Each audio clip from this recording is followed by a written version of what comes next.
तर भावांनो आणि बहिणींनो, बघा मी आज करायले स्वयंपाक.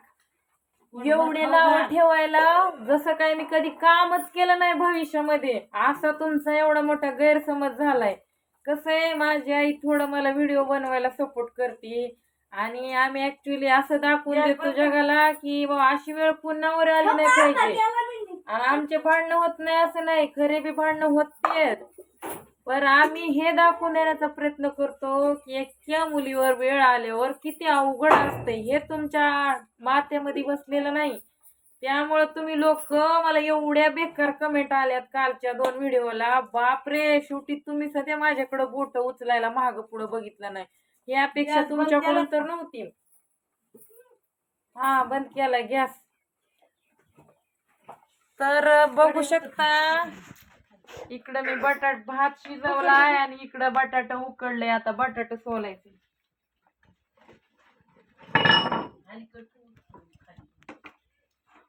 तर आता कसंय, मला काय तुम्हाला दाखवून देण्यासाठी नाही मी करायले, मला सगळं काही जमतंय, सगळं काही येतंय. पण मी माहिती बाहेर जॉब करायला जाते, 4 दिवसाची पाहुणे असते इथं, त्यामुळे लई कटाळा येते मला आईकडे आल्यावर स्वयंपाक करायचा.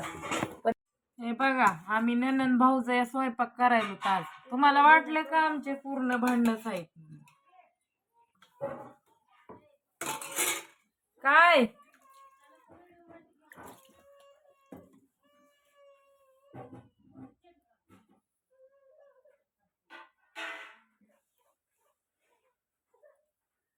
कसं आहे, मी एवढं पण म्हणजे तुमच्याबद्दल एवढं, मी काल एक व्हिडिओ बनवला होता की बाबा तुम्ही लोक म्हणजे नाही का एका माणसानं मला असं बोललं तसं बोललं, पण मी त्याचा व्हिडिओ तर नव्हते ना काढू शकत, कारण मी इकडं बोलून दाखवू शकते तुम्हाला, पण ते काय बोलला काय नाही हे दाखवू शकत नव्हते. तुमच्या पण लक्षात यायला पाहिजे. हे पातीला जरा इकडून ठेवलं असतं तर,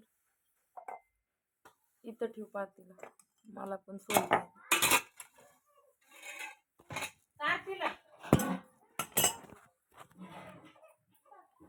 हा, तर मी काय म्हणत होते की तो माणूस मला काय बोलला काय नाही हे तर मला दाखवून देता येत नव्हतं, पण जे बी बोलले ते खरं बोलले. मला खोटं बोलता पण येत नाही.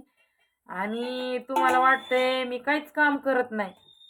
कोण देते हो मला? माझी आई देते मला पैसे, का वडील देतेत, का भाऊ देतेत?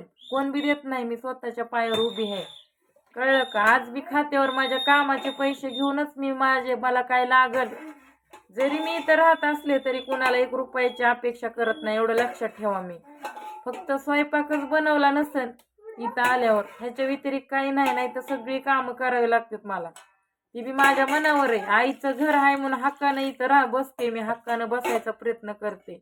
मान्य, काम करावंच लागते बाईच्या जातीला, हे पण मला लक्षात येते. मी एक बाईची जातच आहे म्हणून सांगते तुम्हाला. पण कालच्या व्हिडिओमध्ये एवढ्या बेकार कमेंट केल्यानं तुम्ही, अक्षरशः मला एवढं वाईट वाटायला लागलं की आपण मीडियावरल्या माणसाकडून काही चांगल्या अपेक्षा करतो, चांगल्या शब्दांच्या. तुमच्याकडून पैशांची अपेक्षा नाही किंवा कुठल्याच नाही. तुम्ही माझे सबस्क्रायबर आहेत, व्हिडिओ बघतायत, चॅनेलला सपोर्ट करतायत, त्यामुळे मला असं वाटत होते की तुम्ही लोक आहेत माझ्यासोबत, सपोर्ट करताय. तुमच्यासोबत काही गोष्टी शेअर करायला मला आवडलं, त्यामुळं तुम्ही तर मला फार हेच समजलं एकदम, म्हणजे नाही का मेंटल समजलंय तुम्ही मला. काय फरक पडत नाही आता, यापुढे अपेक्षा पण ठेवणार नाही तुमच्याकडे कुठल्या गोष्टीची. तुम्हाला काय बोलायचंय ना ते बिनधास्त बोला, ठीक आहे? बिनकामी म्हणा, जसं काय तुम्हीच मला आणून देताय. आणि तुम्हाला कसं असतंय, ज्याचं जळतंय ना त्याला कळतंय. माझ्या गांडी खाली किती अंधार आहे ती मलाच माहिती आहे, तुम्हाला नाही माहिती. एवढं ध्यानात ठेवा. तुम्ही फक्त कमेंट टाकून मोकळं होताय, त्यामुळे तुमचा जास्त विचार करण्यात काही मतलब बी नाही. माझं जे काम आहे ते मी करत राहणार आहे. आणि व्हिडिओ व्हिडिओ व्हिडिओ बनवती, जगाच्या आखरीत काय मीच व्हिडिओ नाही बनवत. रोज एक व्हिडिओ येते फक्त माझा युट्यूबला, का कंटिन्यू मी व्हिडिओज बनवते असं वाटतं काय तुम्हाला? किती दिसते तुम्हाला युट्यूबला व्हिडिओ? एक दिसते फक्त, 1 किंवा 2 ब्लॉग दिसतात माझे. मी सांगते 10 वेळेस माझं ओरिजिनल कंटेंट आहे हा. आणि आम्ही आमच्या भांडणातून हे पण सिद्ध करून देतो की बाबा कुठल्या मुलीवर अशी वेळ आली पाहिजे किंवा तिचं असं वाईट नाही झालं पाहिजे, हे तुमच्या लक्षात यावं लागते. आमच्यात तर भांडणं खरोखरच होतात, असं नाही की होत नाही. आणि असं नाही की सगळेच आपल्याला आपले आई वडील करतात किंवा सगळं त्यांच्यापासूनच हे होते. मी बाहेर जॉब करते म्हणून पैसा येते माझ्याकडे, भले मी टिकत नाही कुठं, काही मजबुरी असतात, काही अडचणी असतात म्हणून मी टिकत नाही. ते फक्त ज्याची त्यालाच माहिती असते. आणि कोण एक जण तर मला कमेंट केली की तुलाच कुठून नोकरी लागली असती. हो, मला नसती नोकरी लागली, पण आज सिक्युरिटी गार्ड जरी व्हायचं म्हणलं ना तरी 10वी-12वी लागते. कंपनी जायचं म्हणलं ना तर 10वी-12वी लागते. हे तुमच्या डोसक्यात कसं आलं नाही, तसं माझ्या आई वडिलांनी मला 10वी-12वी पण शिकवली नाही ना, मग कसं मी कुठं नोकरी करू शकते. मला नोकरी लागली ना असती का नसती हे तर मी सांगू शकत नाही, पण मला शाळा नाही शिकवली हे आईला म्हणलं होतं मी, कारण मला छोटा मोठा तरी जॉब भेटला असता. तुमच्या नाही म्हणा लक्षात येणार, तुम्हाला फक्त बोलायला कमेंट टाकायला लावा तेवढं. बोला तुम्हाला काय बोलायचं ती, करते आता स्वयंपाक. तुम्हाला दोष देण्यात काय अर्थ आहे. आपलं चांगलं असल्यानं सगळे चांगलं बोलत असतात, आपलं थोडं वाईट असलं की मग कोणीच चांगलं बोलत नाही. हे तर माझा अनुभव आहे. कोणी कोणतं म्हणते मी नाटक करते जणू, आणि असं नवऱ्यानं सोडून दिलं असं तसं सांगतात, पण मी काहीच खोटं सांगत नाही. जे आहे ते तुमच्या पुढं आहे आणि खरी परिस्थिती मांडलेली आहे मी. मला नावं ठेवणारे बक्कळ लोक आहेत, माझ्या विरोधातले बक्कळ लोक आहेत, तरी मी कुणाचा न विचार करता मी माझं काम चालू ठेवलेलं आहे. एवढं लक्षात ठेवा तुम्ही. आणि ठेवणार, कुणाला नाही भेणार मी. किती बी बेकार कमेंट करा, मी कधीच कमेंट सेक्शन बंद करत नाही. कधी कधीच वरूनच बंद होते. बिंदास करा, हे अडचण नाही. निंदकाचे घर असावे शेजारी, कदाचित तुम्ही माझी निंदा केल्यावर देव माझं आणखीन चांगलं करल. तुम्ही काय नाही भरभरून कमेंट टाका बेकार. तुम्हाला चांगलं नाही बोलता येणार, तुम्हाला कुठं चांगलं बोलायची दुनिया राहिली कुठं. तेलाचं कॅन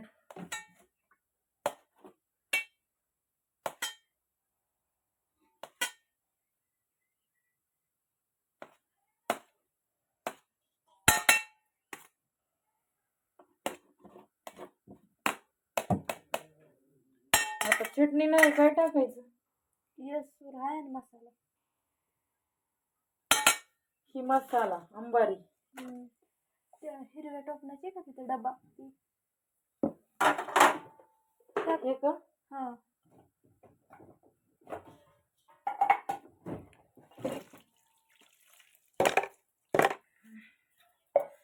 तेल गॅस कमी करते जरा. इकडे इकडे इकडे तो पलकडतो झाला बंद.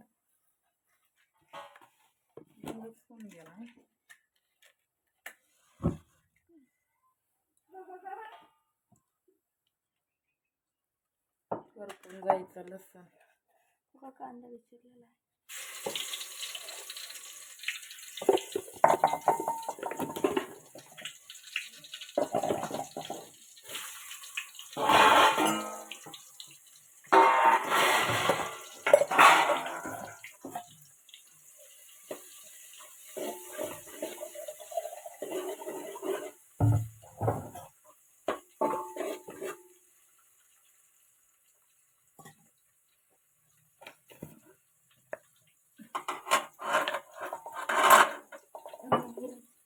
मोहरी नाही का, जिरे मोहरी मिक्स केलं ना. जिरे थोडंसं.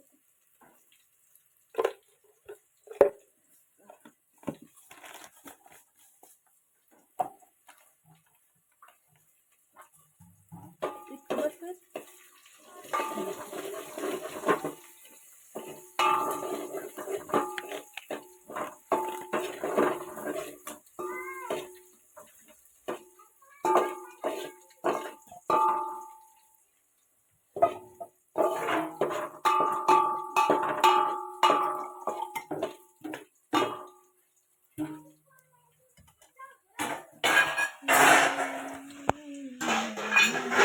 बघू शकताय मी भाजी कशी करते. बघा मी फोडणी टाकली, त्याच्यात कांदा लसूण मोहरी जिरी टाकलेली आहेत. सोप्यातल्या सोप्या पद्धतीनं मी करायली बटाट्याची भाजी. तुम्हाला रेसिपी म्हणून दाखवत नाहीये मी.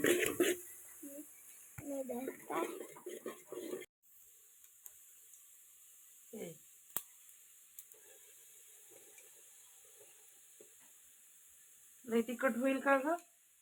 कांदा कर गॅस कर. कर मला.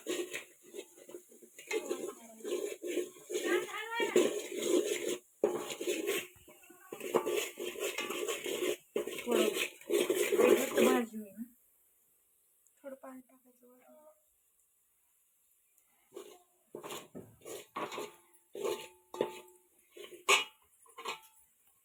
जवळ चाळणीला चाळून टाकता का ते का? शिळ असला तर चालते.